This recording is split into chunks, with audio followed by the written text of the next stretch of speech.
Welcome. In this session and the next we are going to discuss about non-infectious panuveitis, and under non-infectious panuveitis we have 4 entities to discuss. In this session we are going to discuss about sarcoidosis and Behcet's disease, and in the next we are going to discuss about sympathetic ophthalmia and Vogt-Koyanagi-Harras syndrome. So in a panuveitis, there is involvement of all regions of the globe: the anterior chamber, vitreous cavity, retina and or the choroid, with none of the regions predominating over another one. And panuveitis are usually bilateral but can be asymmetric in presentation. So the first entity we are going to discuss is sarcoidosis. And sarcoidosis is a multisystem non-caseating granulomatous inflammation of unknown etiology. It usually presents in 3rd to 5th decades of life with a slight female predominance, and ocular involvement is found in almost 50% of all patients of sarcoidosis. So here we see non-caseating granulomas. Sarcoidosis can occur in 2 forms. We can have an acute onset sarcoidosis and a chronic onset sarcoidosis. Acute sarcoidosis usually starts acutely, remits in 2 years and is associated with anterior uveitis and is usually found in younger patients. And there are 2 forms of acute sarcoidosis: Lofgren syndrome and Hereford syndrome. In Lofgren syndrome, we find erythema nodosum, bilateral hilar lymphadenopathy and febrile arthropathy. So this picture shows erythema nodosum. Anterior uveitis in Lofgren syndrome is usually acute and it's found in children, as we have mentioned, and can be confused with juvenile idiopathic arthritis associated uveitis or familial juvenile systemic granulomatosis. In Hereford syndrome, we find parotitis with facial nerve palsy and fever. Chronic onset sarcoidosis has an insidious onset and persists for more than 2 years, and pulmonary involvement is most common, but almost any other organ in the body can be involved. And chronic sarcoidosis is usually associated with chronic uveitis. Ophthalmic involvement in chronic sarcoidosis starts from the orbit. We can find orbital or lid granuloma, dacryoadenitis affecting the lacrimal gland with upper lid swelling and keratoconjunctivitis sicca. We can find conjunctival nodules in the palpebral and bulbar conjunctiva, and they are usually present in the inferior fornix and can ultimately cause symblepharon on healing. In the cornea, we can find nummular corneal infiltrates and inferior endothelial opacification. Band keratopathy can occur following long-term chronic anterior uveitis. In the sclera, nodules can also occur. Anterior uveitis is the most common ocular manifestation and can occur in 2/3 of sarcoidosis patients having ocular manifestation. And the anterior uveitis may be acute or chronic. Typically, it is chronic with mutton fat keratic precipitates and iris nodules. There can be nodules in the anterior chamber angle, and there can also be posterior and peripheral anterior synechia, with the peripheral anterior synechia being broad enough to be tent-like in appearance.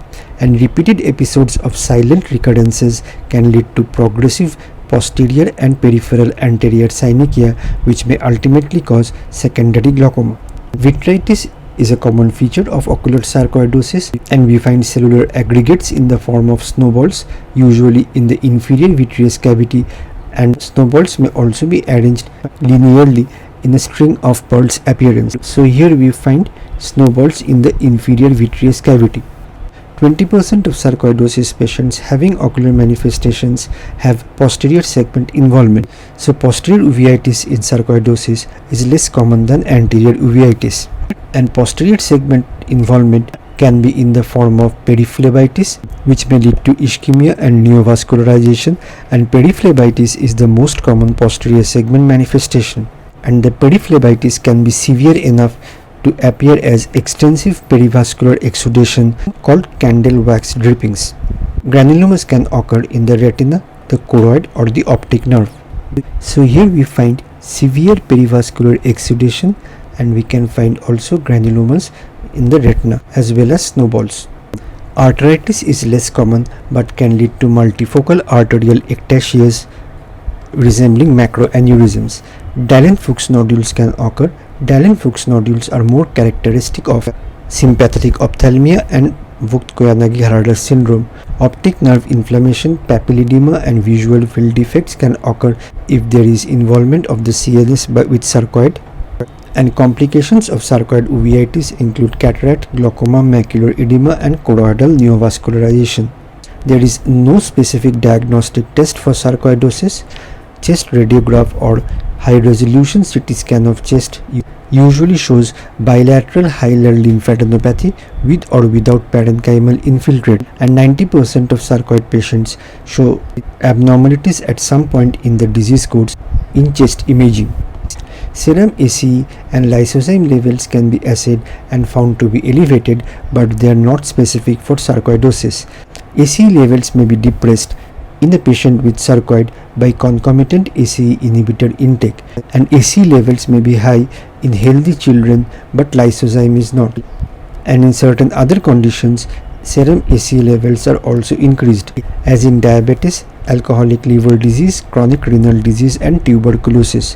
However, ACE levels and lysozyme levels can be used to monitor disease activity. That means following treatment, ACE levels and lysozyme levels come back to normal. Sarcoid patients do not react to purified protein derivative, and energy to PPD in a patient previously found to have PPD positivity or exposure to tuberculosis is all the more significant. On gallium scan, we can find enhancement of regions with sarcoid involvement, and two typical signs described in sarcoidosis are the lambda sign, which describes the appearance of bilateral hilar and right paratracheal enhancement, and panda sign, which describes the appearance of bilateral parotid and bilateral lacrimal gland enhancement. Here we find parotid involvement and also involvement of the lungs.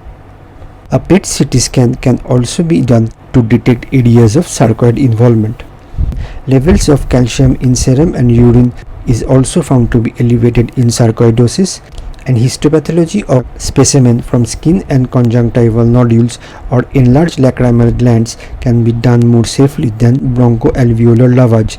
In bronchoalveolar lavage, increased number of CD4 plus T cells are found, which indicates a delayed T cell reaction in sarcoidosis. Treatment of sarcoidosis includes steroids and immunomodulatory therapy. Among TNF-alpha inhibitors, adalimumab and infliximab can be administered, but we must remember that etanercept is known to induce a sarcoid-like syndrome. Prognosis of sarcoid uveitis, if appropriately treated, is good. Juvenile onset sarcoidosis and juvenile idiopathic arthritis can be confounded with familial juvenile systemic granulomatosis or Blau syndrome, and this Blau syndrome occurs in children less than 5 years of age. It is actually a genetic disorder having an autosomal dominant mutation in NOD2 gene, and manifestations of Blau syndrome include dermatitis, arthritis and uveitis. The uveitis of Blau syndrome is progressive panuveitis with multifocal choroiditis, and this progressive panuveitis with multifocal choroiditis may be confounded with sarcoid panuveitis. In contrast to sarcoidosis, however, pulmonary involvement and lymphadenopathy are absent. The next panuveitis we are going to discuss is Behcet's disease. And Behcet's disease is a chronic, relapsing, multisystem inflammatory occlusive vasculitis. So it is actually vasculitis in which the blood vessels are occluded by an inflammatory reaction, and this inflammatory reaction is both chronic and relapsing, and it is said to be a DTH type in early stage and immune complex type in late stage. It is common in Mediterranean and Eastern Asian countries, and onset usually occurs in 3rd and 4th decades. No sex predilection has been found, but males tend to be more severely affected. Ocular lesions are associated with HLA-B51. The diagnostic criteria as laid down by the International Study Group on Behcet's disease include recurrent oral aphthous ulceration, which must have occurred at least 3 times per year, and along with this recurrent oral aphthous ulceration, any two of the following must be there: recurrent genital ulceration, ocular inflammation, skin lesions, and positive cutaneous pathology test. There is also another diagnostic criteria set up by a Japanese group, but we are not going to discuss it here. So oral aphthous ulceration is the most common manifestation of Behcet's disease and is usually the earliest manifestation. It is painful and there are discrete round white lesions with a red rim, and they heal within 7 to 10 days with minimal scarring. Genital ulcerations are similar in appearance to oral ulcers but appear larger, deeper, and usually heal with scarring. In erythema nodosum, painful tender red nodules occur on shin, arms, buttocks, and face, and they disappear in 7 to 10 days without scarring. Positive pathology test is the occurrence of a sterile pustule formation at the site of a venipuncture after 24 to 48 hours, but this is not pathognomonic of Behcet disease. Systemic vasculitis can also affect other organs by affecting any size artery and vein. Arterial involvement causes arterial occlusions and aneurysms, and venous involvement causes venous occlusions and varices. There can be neurological involvement, which is most serious, and the white matter of the brain and brainstem is involved, and neurological involvement can be associated with papillitis, papilledema, and cranial nerve palsies. Other organs which can be involved in Behcet's disease are the gastrointestinal system, the cardiovascular system, the joints, and the lungs. Ocular manifestation is usually not the presenting feature of Behcet's disease, and ocular manifestations usually occurs 3 to 4 years after onset of oral ulceration. Ocular manifestations occur in 70% of patients with Behcet's disease, and 25% of patients with Behcet disease can have severe loss of vision. Behcet's disease is usually bilateral and usually presents as a Panuveitis, and as we have mentioned, it is more severe in men. Hypopian uveitis is a characteristic feature of Behcet's disease. The onset of hypopian uveitis is sudden and it usually disappears within weeks, with or without treatment, and the hypopion may be very small and visible only on gonioscopy.